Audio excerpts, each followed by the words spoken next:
성주관 전날밤. 안톤 체호프. 파벨 바실리치 벨라게야 이바노브나가 남편을 깨웠다. 파벨 바실리치, 스초파 좀 봐줘요. 애가 교과서를 붙잡고 앉아서 울고 있는 게 또 뭔가 이해가 잘 안 되나 봐요. 파벨 바실리치는 일어나서 하품하고 있는 자기 입에 성호를 긋고서 설명했습니다. 러시아인은 하품을 하거나 쌍스러운 말을 내뱉은 후에는 입에 성호를 긋는 관습이 있다. 하품하고 있는 자기 입에 성호를 긋고서 부드럽게 말했다. 지금 가볼게 여보. 그 옆에서 나란히 자고 있던 고양이도 몸을 일으키고 꼬리를 쭉 펴고서 등을 굽힌 채 눈을 가늘게 떴다. 조용한 가운데 벽지 너머에서 쥐들이 뛰어다니는 소리가 들렸다. 파벨 바실리치는 장화에 가운을 걸치고서 침대를 나와 식당으로 가면서도 잠에 취해 몽롱한 채 찡그린 얼굴이었다. 창문턱에서 생선을 넣은 젤라틴에 코를 킁킁대고 있던 다른 고양이는 그가 나타나자 바닥으로 뛰어내리더니 장롱 뒤로 잽싸게 몸을 숨겨버렸다. 어디다 감히 코를 들이밀어? 그는 생선을 신문지로 덮으며 짜증을 냈다. 이건 뭐 고양이가 아니라 돼지로군? 식당은 아이의 방으로 이어져 있었다. 중학교 2학년생인 스초파는 손톱 자국이 깊게 파여 있고 얼룩이진 책상 앞에서 뾰로통한 얼굴에 눈이 퉁퉁 부어 있었다. 그는 양무릎을 거의 턱까지 끌어당겨 안고 있었는데 중국의 신상마냥 상체를 기우뚱거리며 흔들면서 문제집을 짜증내며 바라보고 있었다. 공부하고 있니? 파벨 바실리치는 책상에 나란히 앉아 하품을 하며 물었다. 그럼 우리 아들 산책도 했고 잠도 좀 잡고 블리니도 먹었겠다. 그래 내일이 사순절이구나. 블리니만 먹고 공부하는 게 힘든 거냐? 그게 바로 너를 괴롭히는 문제로구나. 당신 지금 거기서 애를 놀리고 있는 거예요? 다른 방에서 펠라게야 이바노브나가 소리쳤다. 놀리고 앉았으니 공부를 좀 가르쳐 주는 게 어때요? 내일 또 낙제점 받아오게 생겼어요. 아이쿠 골치야. 뭐가 이해가 안 되는데? 파벨 바실리치가 스초파에게 물었다. 바로 여기 분수간 나누셈이요. 스초파가 짜증을 내며 대답했다. 분수간 나누셈. 녀석하군. 여기에 보탤 게 뭐가 있다고 그래? 이해하고 말 것도 없는데 공식을 통째로 외워버려. 그럼 끝나는 거야. 분수간 나누셈을 하는 건 말이지. 앞에 있는 분수의 분자를 뒷분모의 분모로 곱해줘. 그러면 여기가 분자가 되는 거야. 자, 그 후에 앞에 분수의 분모에 저도 그건 안 가르쳐줘도 알아요. 스초파가 책상에서 호두 껍질을 딱 소리나게 쪼개면서 끼어들었다. 난 증명하는 법을 알고 싶다고요. 증명? 그러자. 연필 좀 줘봐. 잘 들어. 우리가 8분의 7을 5분의 2로 나눈다고 치자. 그러면 아들아, 이 분모들을 서로 나누어 줘야 한다는데 그 핵심이 있는 거야. 사무발은 올려놓았을까? 몰라요. 이미 차 마실 시간인데 8시잖아. 그럼 이제 잘 들어. 이렇게 생각해보자. 우리가 8분의 7을 5분의 2가 아니라 2로 나눈다고 말이지. 그러니까 분자로만 말이야. 나누어 볼까? 값이 얼마 나오지? 16분의 7요. 그렇지, 잘했어. 그러면 아들, 문제는 거기에 있는 거야. 따라서 우리가 만약 2로 나눴다고 했을 때, 그러면 잠깐만 나도 헷갈린다. 우리가 중학교 다닐 적에 수학 교사로 시기즈문드 우르바니츠라는 폴란드인이 계셨던 거 기억나? 그분은 수업할 때마다 헷갈리곤 했어. 정리를 증명하기 시작하면 혼란에 빠져서는 온통 얼굴이 시뻘겋게 변하곤 했지. 그리고 마치 누군가가 등에 송곳이라도 꽂은 것 마냥 쩔쩔매며 허둥지둥 교실 안을 서성거렸어. 그 다음엔 5번쯤 코를 풀고는 훌쩍거리기 시작하는 거야. 하지만 우리는 말이지 꽤나 관대해서 아무것도 눈치채지 못한 양 행동했지. 시기즈문드 우르바니츠 선생님, 무슨 일이 있으세요? 치통으로 아프신 건 아니죠? 도대체 어떤 놈의 학급이 양아치 패거리 마냥 천방지축인 녀석들로만 집합에 있었는지 몰라. 그래도 마음만은 따뜻했단다. 또 그 시절에는 너처럼 키가 아담한 애는 없고 죄다 꺽다리에 못 말리는 머저리들이었어.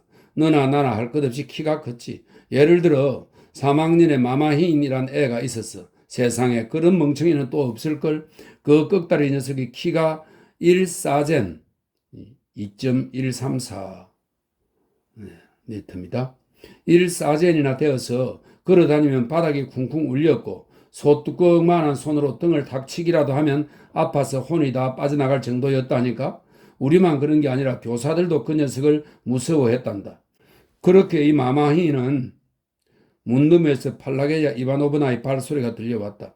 파벨 바슬리치는 문 쪽을 향해 눈길을 주더니 이렇게 속삭였다. 엄마가 온다. 공부하자꾸나.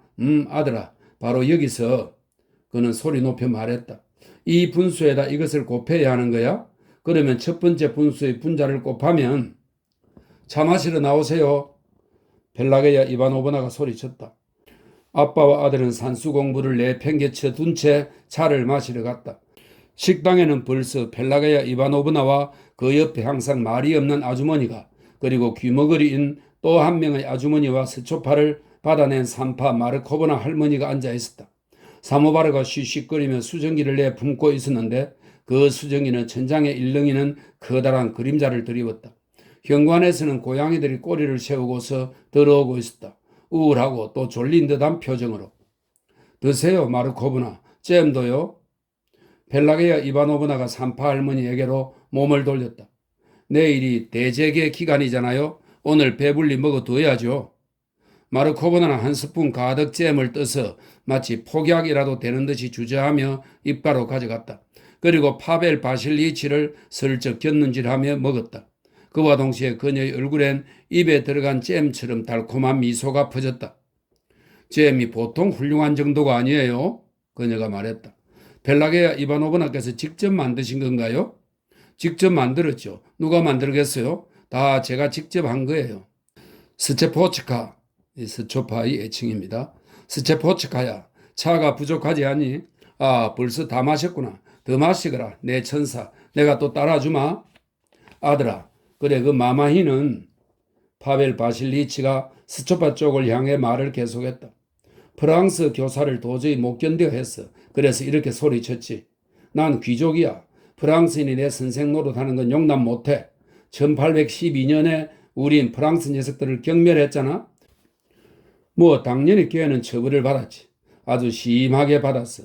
그래서 그는 혼날 것 같은 낌새를 눈치채기라도 하면 창문으로 휙 뛰어내리곤 했어. 그런 녀석이 있었지. 그 후로 5이나 6해 동안은 학교에 곱빼기도 안 비쳤어. 엄마가 교장 선생님을 수시로 찾아가서 간청을 하곤 했지. 교장 선생님, 자비를 베푸셔서 우리 미식가를 좀 찾아주세요. 그리고 우리 애를, 이 나쁜 녀석을 좀 혼내주세요. 그러면 교장 선생님은 그녀에게 이렇게 말하곤 했지. 저희 사정을 좀 봐주세요, 부인. 학교의 수위 다시명이 달라붙어도 그 애를 감당하지 못합니다. 세상에나 그런 무서운 애도 있군요. 벨라게야 이바노브나가 두려운 듯이 남편을 보며 소곤거렸다. 가이온 어머니는 어떻게 되셨을지. 침묵이 찾아왔다. 스초파는 크게 하품을 하며 이미 처음 보는 보았을 차주전자에 그려진 중국인을 살펴보았다. 두 아주머니와 마르코브나 할머니는 조심스럽게 찻잔 받침 접시를 홀짝거렸다. 여기 설명이 있습니다. 러시아인들은 차를 항상 뜨겁게 데우기 때문에 입을 대지 않으려고 받침 접시에 차를 부어서 식힌 후에 마시곤 했다는 설명이 있습니다. 찻잔 받침 접시를 홀짝거렸다. 공기 중엔 정적과 벽난로의 따뜻한 온기가 감돌았다. 다들 얼굴과 몸놀림에는 먹은 게 턱끝까지 차 올랐을 때의 나태와 포만감이 나타나 있었다.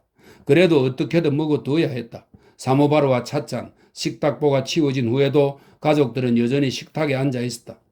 펠라게야 이바노브나는 시시때때로 놀란 표정으로 주방에 뛰어가곤 했는데 그곳에서 하녀와 저녁 식사에 관한 이야기를 나누기 위해서였다.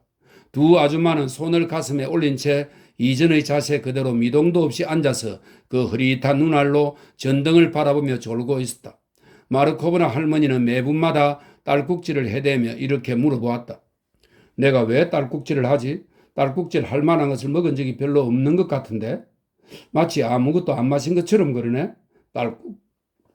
파벨 바실리치와 스초파는 나란히 앉아서 머리를 맞대고 식탁에 몸을 구부린 채 1787년도 잡지 니바를 들여다보고 있었다. 밀라노에 있는 빅토르 엠마뉴엘 박물관 앞 레오나르도 다빈치의 기념상. 이거 봐라. 개선문이라도 보는 것 같군. 사교계의 부인과 파트너. 저기 끝에 사람도 보이는데. 이 사람은 우리 학교의 니스쿠빈을 닮았어요. 스초파가 말했다. 다음 장 넘겨봐.